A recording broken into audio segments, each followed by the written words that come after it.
E à direita, a foto onde tem as setas amarelas, indicando como é feita a secagem, na realidade, dos quase 1 milhão, atualizando aí de pequenos produtores em Costa do Marfim, é feita assim, no chão, coloca uma lona plástica, ele passa caminhão, animal, gente, moto, e isso vai sendo coletado e mandado para o porto, né? Obviamente, chega aqui ao Brasil. Próximo. Muito bem, só lembrando que o próprio Ministério da Agricultura atualizou em julho do ano passado a lista de pragas quarentenárias ausentes do Brasil, as PQAs, e manteve Phytophthora megacária, não retirou.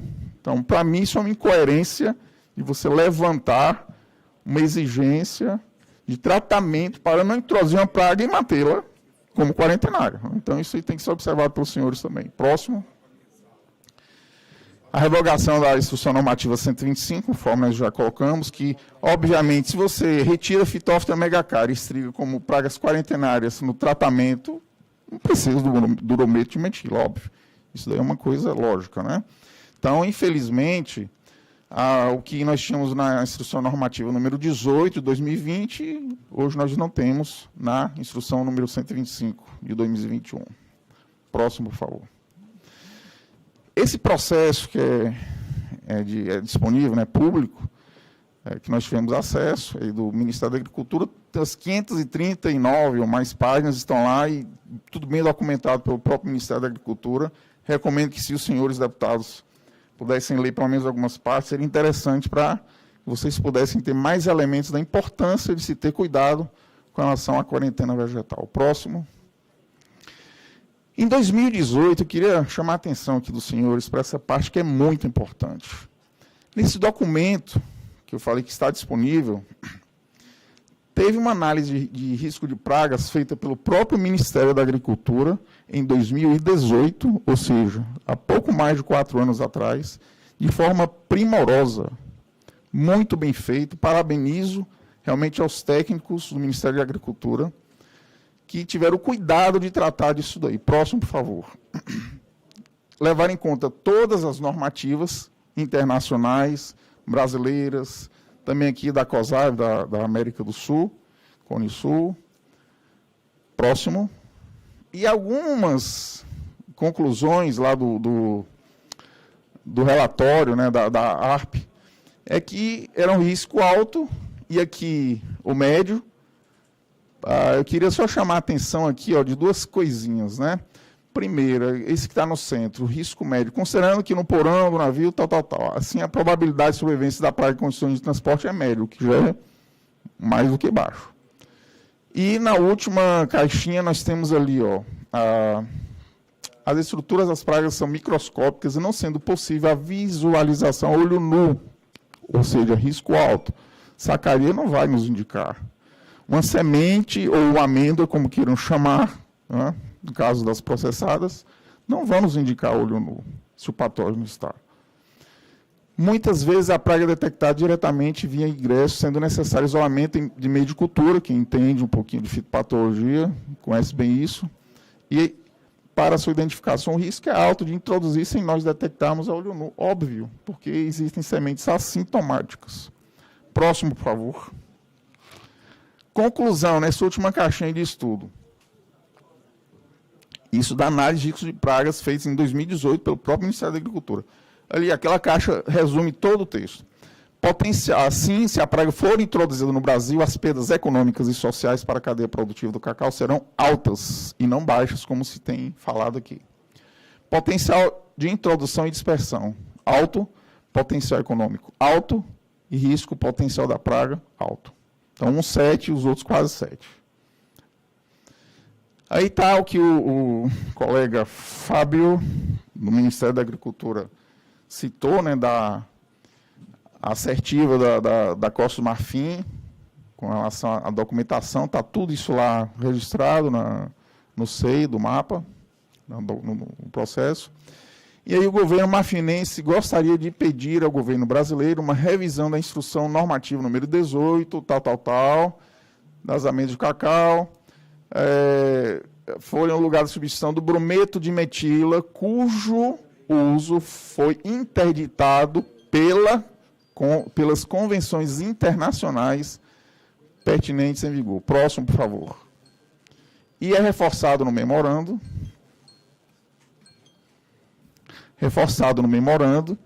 aí a tradução juramentada abaixo, que exatamente que isso seria um tratado internacional proibindo o uso do bromito de metila. Próximo, por favor.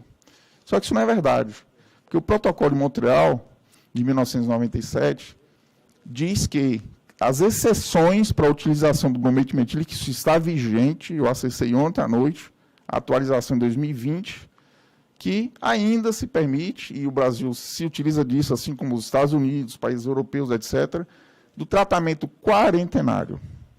E também o envio de, por exemplo, algumas madeiras, embalagens, etc.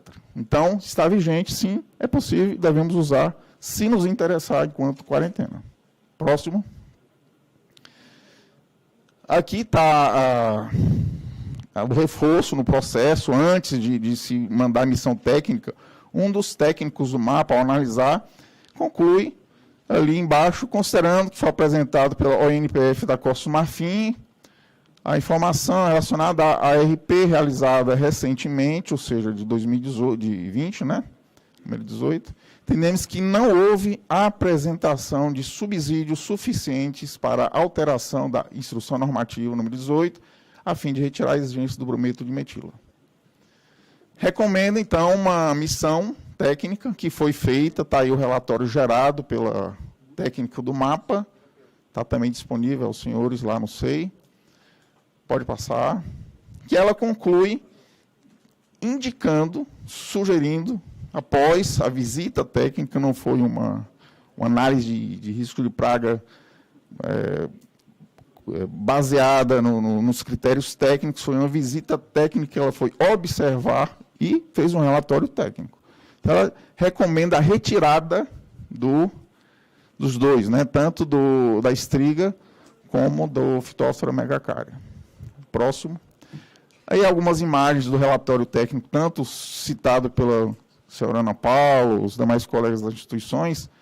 Aquela propriedade à esquerda, a figura 1, é a propriedade visitada pela colega do MAPA.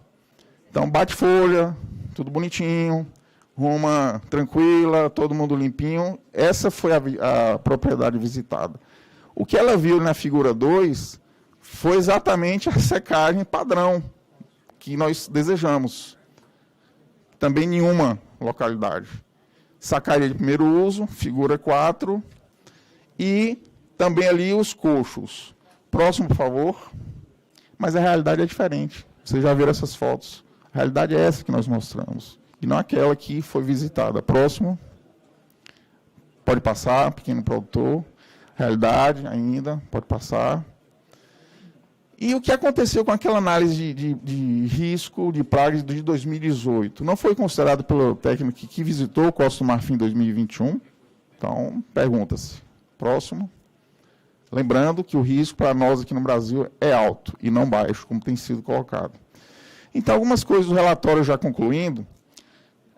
O que está ali do relatório, o argumento que eu estou refutando, né, esses argumentos. Caso algum fruto contaminado seja colhido, caso algum, né, caso a gente viu que, pelas fotos lá, não, eles sempre são colhidos. Sementes aproveitadas, por ainda não apresentarem sintomas, o processo de fermentação causa a morte do embrião e torna o ambiente desfavorável e sobrevivência à Phytophthora megacária. Refuto. Tal alegação estaria correta se todas as sementes fossem comprovadamente fermentadas de acordo com o padrão técnico. Eu cito o que nós admitimos, classe 2, né? Está ali, ó. Importação, categoria 2, classe 9, que é semi-processado, é fermentado, mas admitimos sementes, ou no caso aí seriam chamadas, não de sementes, mas de amêndoas ardóseas e germinadas. Ardóseas são não fermentadas. Se não são fermentadas, são sementes, né? E as germinadas, pior ainda, que consegue desenvolver um embrião e furar a casca da amêndoa, que seria a semente. Então, nós admitimos na importação um percentual elevadíssimo dessas sementes. Estão ali os percentuais, 5 a 10 na primeira e 5 a 6 no segundo. Próximo. Se nós fizermos rapidamente uma conta das 60 mil toneladas importadas em 2021, cerca de 3 mil toneladas seriam consideradas sementes, botanicamente falando. Então, a possibilidade da entrada de qualquer patógeno, incluindo o Phytophthora megacariae, através dessas sementes, 3 mil toneladas, é muito alto risco. Próximo. Outro argumento diz que visitou um pequeno produtor e uma cooperativa de produtores. Eu acho que isso não representa cerca de 1 milhão de pequenos produtores e as cooperativas mais humildes que existem lá na Costa do Marfim. A letra C, tem verificado que os frutos enegrecidos são separados na colheita ainda antes da colocação em pilhas para quebra e retirada de amêndoas e que no momento da quebra é realizada uma inspeção visual para retirada de amêndoas danificadas. Frutos assintomáticos, eles podem ser colhidos, as sementes assintomáticas podem ser processadas e chegarem aqui, mas trazerem o patógeno. Só quero chamar a atenção dos senhores para isso. Próximo, já indo para o final. A fermentação em condições rudimentares de campo, eu não conheço isso. Fermentação adequada para o cacaueiro em condições rudimentares na fermentação. Sinto muito, mas a técnica está equivocada ao colocar isso no relatório. Letra E. Não foram encontrados dados bibliográficos associando a praga a amêndoas secas de cacau, nem a transmissão dessa praga via sementes verdadeiras. Ela afirmou isso, só que ela está equivocada. Não pesquisou, não teve profundidade para ler alguns trabalhos importantes, inclusive esses dois que eu destaco. Inclusive um que é recomendação até pela FAO, né? E uma das recomendações é, quando for transportar sementes movimentadas de germoplasma, se tratar com fungicida as sementes. No caso, aí para plantio, óbvio. Está aí o resumo, né? O Phytophthora está ali sendo apontado pela... que pode sim ter... ser transmitido internamente, ele está em inglês, mas foi relatado. Pode passar. Eu só estranho também a técnica do mapa não ter considerado o sul da Bahia, uma visita para entender como é essa chegada do cacau. Se fosse lá para Cubatão, eu nem estaria aqui, sinceramente, porque lá não tem cacau, direto do Porto de Santos para uma área industrial, perfeito. Mas vocês vão entender o que eu estou falando aqui. Pode colocar, próximo, por favor. Está ali, ó, Porto de Ilhéus, onde eu circulei com a seta vermelha e é a Praça do Cacau, próximo, que tem cacaueiros vivos, por isso que recebe esse nome, Praça do Cacau, ao lado do porto. Muito bem, próximo. Está aí, ó, cerca de 5 quilômetros separam o Porto de Ilhéus até a área das principais indústrias que estão lotadas em Ilhéus. E ao longo do trajeto tem muitos quintais, cacaueiros vivos, ao redor, como o Paulo Sérgio colocou, estão cheios de propriedades produtoras de cacau ao redor das indústrias. Então, o risco é muito alto. E uma pergunta que tem que ser feita é, o que é feito com resíduo? Porque eu já ouvi de pequenos produtores ao redor que eles pegam para adubar os cacaueiros. Então, se eles pegam os resíduos das indústrias, cadê? Isso está sendo incinerado, está sendo queimado? Não sei, tem que perguntar às indústrias. Próximo, por favor. Lembre-se, o primeiro foco da monilise do cacaueiro foi confirmado no quintal de uma residência zona urbana lá no Acre, em Cruzeiro do Sul. Está ali ó, a foto tirada pelos técnicos de lá. E em Ilhéus, é impossível acontecer isso? Não. Pode ser que aconteça, nós não desejamos. Mas pode ser que, pelo cacau africano, isso também venha a acontecer com o Phytophthora megacariae. Próximo. Aí as importações da própria IPC, né? E que esqueceram de colocar em 2022 aí 2 cargas, a de final de novembro e final de dezembro, não constam aí. Próximo. Pode ir passando, chegada, informando aí mais um pouquinho, pode passar. Isso aqui já é de 2018, se eu não me engano, já a preocupação da região com a importação desse cacau. Veja mais a próxima, foto, por favor. Se esse cacau já está dentro da indústria sendo processado, é de qualidade, não sei, tem que ver, né? Próximo, por favor.